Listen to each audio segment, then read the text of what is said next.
Arthur Hayes was a master of deception. His touch, light as a feather, could transform a blank canvas into a masterpiece of forgery.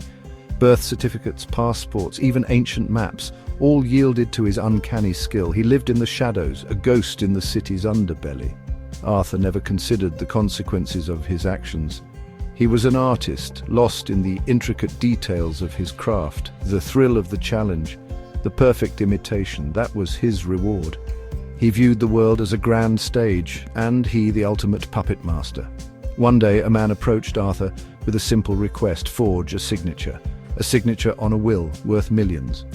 The risk was high, the reward even higher. Arthur, blinded by ambition, accepted the job. He didn't know it then, but this single decision would unravel his carefully constructed world. Arthur, with his steady hand and extraordinary gift, forged the signature. The ink dried, a silent testament to his hubris. He had unwittingly stepped into a game much bigger than himself, a game with consequences that reached far beyond his shadowy workshop. Arthur possessed a secret, a gift that set him apart: psychic abilities. He could sense the emotions of others, their memories, their desires. This sixth sense allowed him to infuse his forgeries with an unsettling realism. When Arthur touched an object, a flood of images and emotions washed over him. He could feel the weight of the past, the hopes and dreams embedded in the very fabric of existence. It was this connection, this empathetic link, that made his forgeries indistinguishable from the real thing. His power was both a blessing and a curse. It allowed him to excel in his craft, but also burdened him with the weight of others' secrets. He was a voyeur, peering into the deepest recesses of their minds, privy to their darkest desires and their hidden shames. Arthur lived in constant fear of his secret being discovered, yet he couldn't resist the allure of his gift. It was an addiction, a dangerous game he played with fate. Each forgery was a gamble, a tightrope walk between anonymity and exposure. The courtroom was a place of stark contrasts. Sunlight streamed through the tall windows, illuminating the dust motes dancing in the air. The air crackled with anticipation, a tangible tension that pressed down on Arthur. The judge, a stern figure in a black robe, seemed to exude an aura of authority. Arthur had never felt so exposed, so vulnerable. His past, his carefully constructed facade, crumbled around him like a poorly built stage set. He was a fraud, an imposter, and the weight of his deception threatened to crush him. The courtroom, with its high ceilings and echoing silence, became his prison.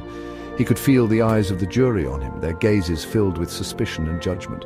Each whisper, each rustle of paper seemed to amplify his guilt. Arthur was trapped in a cage of his own making, the bars forged from his lies and deceit. For the first time in his life, Arthur felt the full weight of his actions. The courtroom, with its cold indifference, held up a mirror to his soul, reflecting back a stranger he barely recognized. The prosecutor, a sharp-tongued woman with a steely gaze, presented her case with ruthless efficiency. She spoke of betrayal, of greed, of the sanctity of truth. Her words struck at Arthur's core, stripping away his carefully constructed defenses. Arthur's lawyer, a tired man with defeated eyes, seemed resigned to his client's fate. He muttered platitudes about reasonable doubt and circumstantial evidence, but his heart wasn't in it. He knew, as did everyone else in the courtroom, that Arthur was guilty as charged. The evidence against Arthur was overwhelming. Witnesses testified to his involvement, their words like daggers piercing his heart. The forged will, displayed prominently on an easel, stood as a silent indictment of his crimes. As the trial progressed, Arthur retreated further into himself. He couldn't bear to meet the eyes of the jury, couldn't stomach the whispers of guilty that seemed to follow him like a curse. He was a ghost haunting his own trial, a detached observer to his own downfall. The trial hinged on the forged signature. The prosecution called in expert witnesses, forensic analysts who picked apart Arthur's work with clinical precision. They presented their findings with detached professionalism, their words like hammer blows sealing Arthur's fate. Arthur listened with a strange sense of detachment as they dissected his masterpiece, his creation. They spoke of brushstrokes, of ink density, of microscopic imperfections that betrayed the forgery. Their words were undeniable, their logic irrefutable. Yet deep down, Arthur knew they were missing something. They couldn't detect the psychic residue embedded in the signature, the echo of the deceased's intentions that he had so skillfully captured. It was this intangible element, this whisper of the soul, that made his forgery so perfect, so insidious. Arthur realized with a growing sense of despair that he was trapped in a paradox. He couldn't reveal his secret without facing ridicule and disbelief, yet his silence condemned him. He was a prisoner of his own abilities, caught in a web of his own making. Section 6. Justice, a fickle mistress. The trial dragged on, each day an agonizing exercise in futility.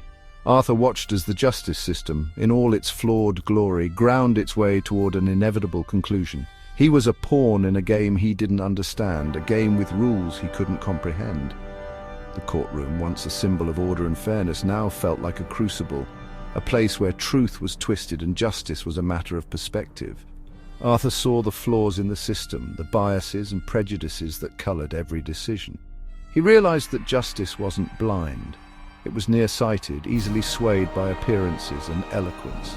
The truth, he learned, was a malleable thing, easily manipulated by those in power. Arthur's faith in the system, always tenuous at best, crumbled completely.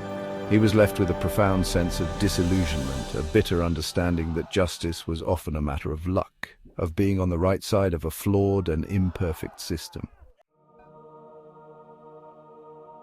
Section 7. The Moral Compass. Throughout the trial, Arthur grappled with his own sense of morality. He had always justified his actions, viewing himself as an artist rather than a criminal, but the courtroom, with its stark judgments and unforgiving gaze, forced him to confront the consequences of his choices. He saw the pain he had inflicted on others, the lives he had damaged with his deceptions. The faces of his victims, etched with betrayal and anger, haunted his dreams. Arthur began to question everything he had ever believed in. His entire moral compass shattered. He realized that his gift, his ability to manipulate and deceive, had blinded him to the human cost of his actions. He had been so focused on the artistry of the forgery, the thrill of the challenge, that he had forgotten the fundamental truth. Every action has consequences, and some sins can never be erased.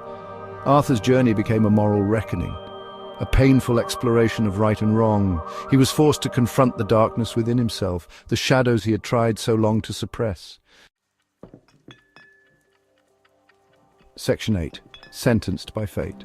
The verdict, when it came, was no surprise. Guilty. The word echoed through the courtroom, a death knell to Arthur's hopes. He felt a strange sense of relief, the anticipation finally over, replaced by a numbing certainty. The judge, his face etched with weary disappointment, sentenced Arthur to a lengthy prison term. Arthur listened with an air of detachment, the words washing over him without effect. He was already a prisoner of his own mind, his guilt a heavier sentence than any the court could impose. As he was led away, his hands shackled, Arthur glanced back at the courtroom. The sunlight seemed harsher now, the air thick with judgment. He had entered this place a master of deception, a manipulator of truth. He left stripped bare, his secrets exposed, his life in ruins. The courtroom, with its cold indifference, had served its purpose. It had held up a mirror to Arthur's soul, forcing him to confront the darkness within. He left, not as a reformed man, but as a broken one, carrying the weight of his sins like a physical burden. Section 9. Echoes in the Gallery. The trial of Arthur Hayes sent shockwaves through the art world and beyond. His story became a cautionary tale, a reminder that talent without conscience is a dangerous thing. The art of forgery, once viewed with a romantic fascination, was now tainted by scandal. Arthur, from his prison cell, became an enigma, a symbol of both brilliance and depravity. Art critics and psychologists debated his motives, dissecting his work for clues to his psyche. Some saw him as a victim of his own gift, a man consumed by his own abilities. Others viewed him as a cold, calculating criminal who deserved his fate. The courtroom, now empty and silent, still hummed with the echoes of the trial. It stood as a testament to the power of truth, the enduring nature of justice, and the fragility of human morality.